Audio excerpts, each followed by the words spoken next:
with this day off, with no League of Legends being played, most of us are taking it easy and not focusing too much on what's happening in the moment. But for Team Liquid and many of the teams at the World Championship, they are having an intense 24 hours in which they are figuring out any and every possible way that they can currently turn their World's campaign around or figure out the next step in the meta that can give them the edge over their opponents. This is 24 hours, 6 scrims, and 3 games, where we put ourselves into the shoes of Jatt, the head coach of Team Liquid, and figure out if we can save Team Liquid's Worlds campaign. Now, initially, I wanted to do a kind of like interactive game, like I did with the whole OPL ZPL thing that I did at the end of Spring Split, or Split 1 as we call it down in OS. But I didn't have the time to go through all of that and turn this thing around in a single day. But instead, I will be presenting you guys a series of options in which we can examine and think about what would you have done in this situation, and then I would share what I would do given the scenario laid out. So let's take a look at the possible problems that Team Liquid might be fixing in this 24 hours. And this is something that people don't appreciate enough. There's a lot of things to do.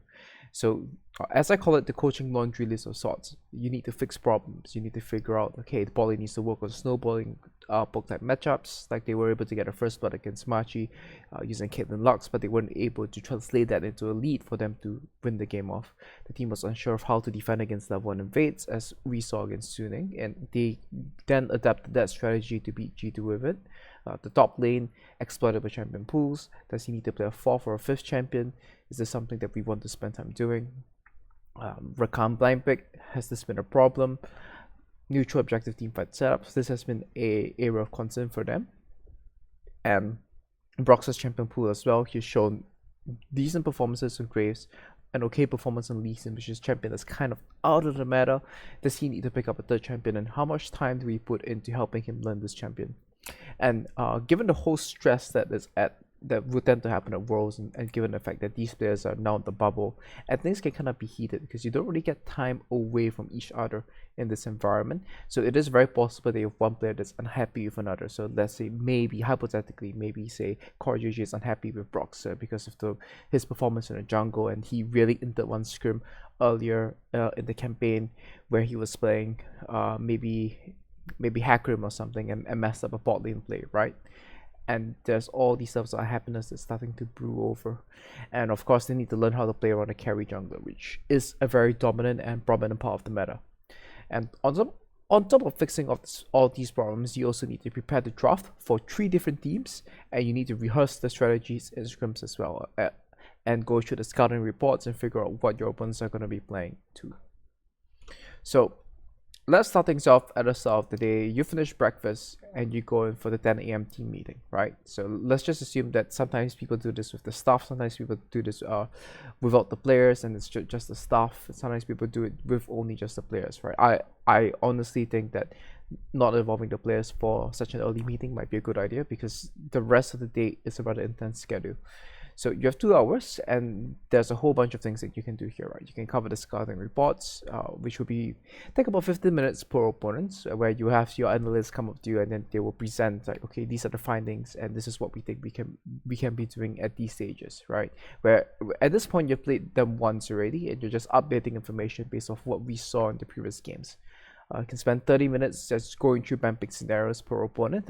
This can be faster or slower depending on how complicated the draft setups you want to be and how thorough you want it to be. But generally, if you want to develop a what we call enemy course of action A, enemy course of action B, where you generate the most likely scenario and the possible worst case scenario, this would take about, I would think, it'll take about 30 minutes, right? Especially when you go through the worst case scenarios, because you would need to really sit down there and think about, okay, what are all these picks that they can pull out from things that they might not even have shown in solo queue or whatsoever that can really wreck our draft. Can we end up in a scenario where we find ourselves being checkmated in draft, right? Especially with the likes of a Malphite or something like that. You don't really need to have played that many games of Malphite, but you have to make sure that, okay, we don't have too much AD damage on our compositions, that such a simple to execute champion can simply be selected on R5 or B4 or something along those lines.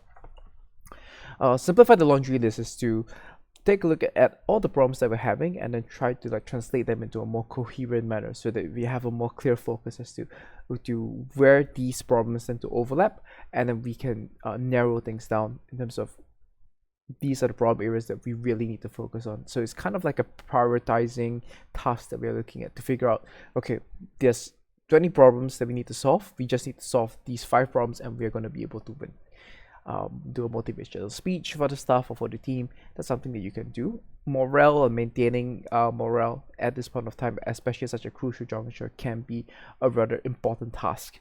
Especially once again, right? People underestimate the amount of psychological pressure that you face simply by being in the world's bubble, right? Even in all the previous years, you hear players talk about it, about how they're so burnt out. I think in 2017, Soas talked about it, 2018, Perks talked about it, where you just go through the campaign, it's so long. By the end of it, you're just so exhausted.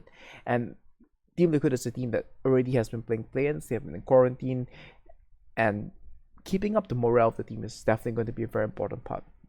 You can spend 30 minutes brainstorming ideas where you do a brainstorming session. You can do like group storming activities as well, where you get people to suggest ideas and then you help evolve these ideas as to, okay, how do we beat G2? How do we beat Suning? How do we beat Machi? Right. Then I get to coaching tasks to figure out, okay, this I think this is kind of important, like, and it's something that people don't give enough importance to, is to just make sure that the rest of the coaching staff, especially, like, I would imagine that Team Liquid has a pretty decently sized coaching staff, so it's to make sure that everybody's on the same page and that the individual coaches, positional coaches, know what they need to be working on with the players. The strategic coaches know what they should be looking out for in the scrims itself. And that also kind of ties into determining what the scrim objectives for the day is going to be, or planning the scrim bamping, which is 15 minutes and 30 minutes respectively. Or you can spend this time holding one-on-one discussions with players, right? Or even staff, if you think that you need to have a word with the strategic coach or whatsoever. If I were in Jatt's shoes, this is what I would do in these 2 hours. First, I'll prioritize, right? And I think that this is where I'm going to have to be realistic here, and that's something that I did when I was with EVOS in 2018 as well.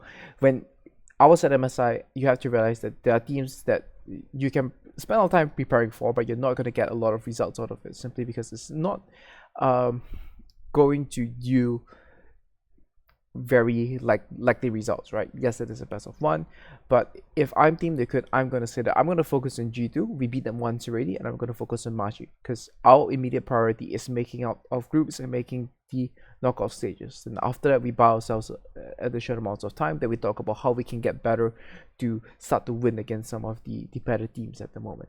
So I'm going to say Suning, we're not going to focus on them. We're going to focus on G2 as the main priority, and I think that we should be good enough to beat Machi. So cover 2 scouting reports for G2 and Machi, prepare the BAM pick for G2 because this is the big one and the important one. Then after we simplify the laundry list, now that we've contextualized all of this to figure out, okay, if we're going to be playing against G2, do we really need to be learning how to play farming junglers? Or do we want to be taking a farming jungler approach against Yankos, right? Because we know that Yankos also has kind of struggled to play the farming junglers as well. He showed us another league game, didn't do the best on it. Then I get the coaching task. Now that we said, okay, we want to be able to beat G2 at Machi, these are things that you guys need to focus on. Are we going to focus on working on bot lane to make sure that we can win the 2v2 on bot side, right? We saw Rogue against G2 in the LEC playoffs. That was a means of attack for them against G2, which they were able to take games. So it's focusing on bot 2v2 something that we want to look at, and this is where the delegation of coaching task comes into play. Determine the scrim objectives. Now this is of course going to be important because you need to know very clearly from the start of the day what's going to be happening in the scrims later on.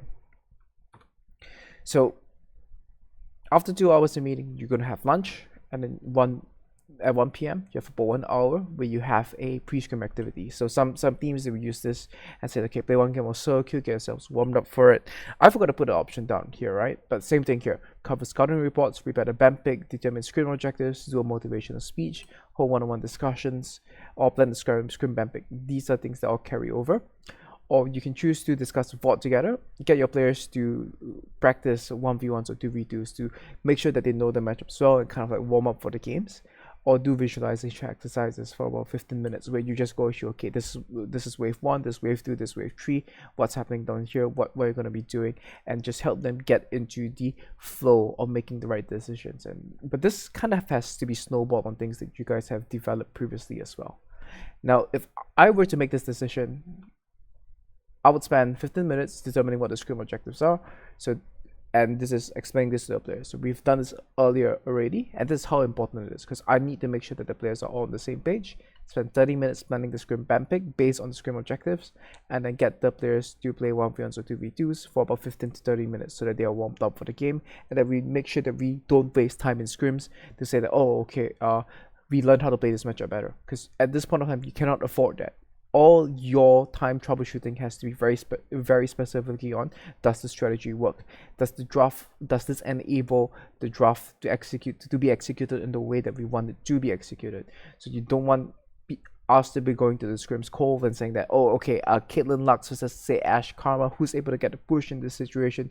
They have to know very clearly, for them to be able to get the push so that we can control the bot side 315 crab, they need to be able to fulfill these conditions, and they need to play the lane out in this manner. Now, once again, decision time, 2 p.m. scrim block. There's 12 other teams that you can scrim, right? Well, so 16 teams minus yourself, there's 15, minus the other 3 in your group, there's 12 teams. You can look at scrimming FlyQuest or TSM, right? These are the 2 NA teams. And the upside is, they're not going to leak to the other teams, right? They've got no real incentive to leak to the other teams, unless of course they really dislike you, and that's the upside of scrimming these teams. The downside is that you're scrimming other NA teams, you're not exposing yourself to what the meta is like, and you know quite clearly the FlyQuest and TSM that they don't have the same read that Suning, G2, or Machi has for the meta, right? You can draw some comparisons between them and Machi, but if you really need to beat G2, you don't really want to be scrimming these teams. Fnatic and Rogue, European style teams, I think that they share similar struggles as well, but their playstyle will be a lot closer to G2. And note that G2 doesn't play the farming jungle style, and going up against these 2 teams could give you a decent read, especially scrimming against Fnatic. Or you can scream one of the big Asian teams, right? And in this case, I don't think you really have to be too worried about them leaking. And in this case, if you say that we're not going to be bothered about Suning already, we don't have to be too concerned about that.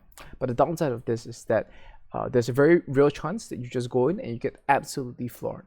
And I think that this might have happened to Mad Lions, where they went over there, they got smashed by these teams, and then they just completely got demoralized, and they had no idea as to what works and what doesn't work, because they're just getting smacked left, right, and center. LGD or PSG, this is an option that you can look at. I think the other 2 teams that came through from play-ins, it's a little bit more their speed to a certain degree. PSG, of course, they're playing with the 2 main players. It's kind of a different team as compared to the super team that we saw in the PC that we saw in the play-in stage. But the upside of this is that I think that scrimming these 2 teams would give you the best practice possible, but the downside is, once again, scrim security, right? I think I'm not going to make accusations publicly, but it's kind of a open secret that information will be exchanged among teams to a certain degree, and whether they are directly leaking what your strategy is or not, you definitely still do have to be concerned. Okay, is there a chance that the strategy that we are preparing here gets leaked by these teams because we scrimmed in such a manner? And of course, UOL, this is a team that you can scrim, and people like to call it confidence scrims to a certain degree, but I think that scrimming against the Unicorns of Love, the CIS region, will be an option. And I think one of the biggest upsides of scrimming UOL is that they should be available to scrim you, right? And the second question is, what do you practice in these games? You have 3 games to practice. You can choose to practice farming jungler, and of course, all these options here are arbitrary, right? But this is just to provide you a list of options in terms of like, okay, I have 3 games, now I have 3 games later, what am I going to practice at this point of time, and what's going to be the focus of my practice? So for the first scrim block, I would choose to scrim either Fnatic or Rogue, and I would choose to practice farming junglers or Caitlyn, Ashe, Lux Spot, the type of games. And the reasoning behind this is that I need to emulate G2 style as much as I can and figure out, okay, what is going to work effectively against them, trying to hit them with a farming jungler that can punish your cost while playing too heavy towards one side of the map, or playing Caitlyn Ashe with a mage type bot lane to really pressure Pucks in a meta that he has shown that he has been kind of uncomfortable in, can be the approach as well. 2 more hours.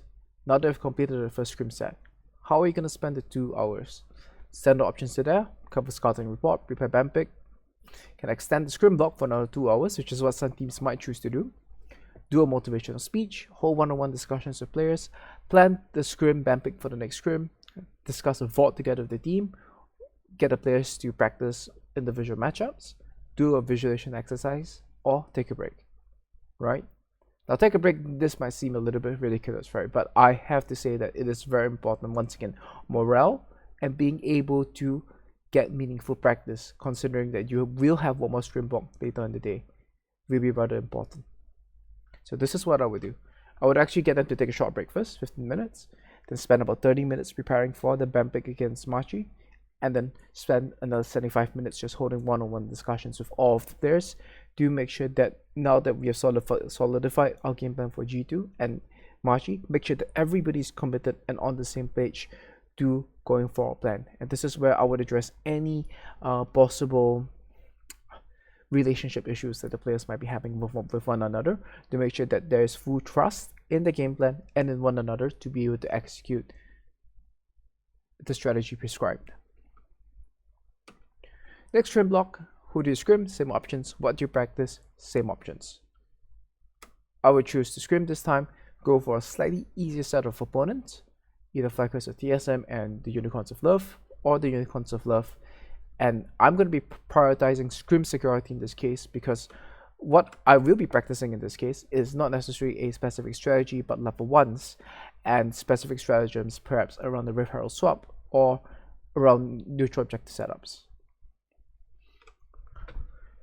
So after all of this is done, you have about 3 more hours before your day ends, and you have the same set of abilities, right?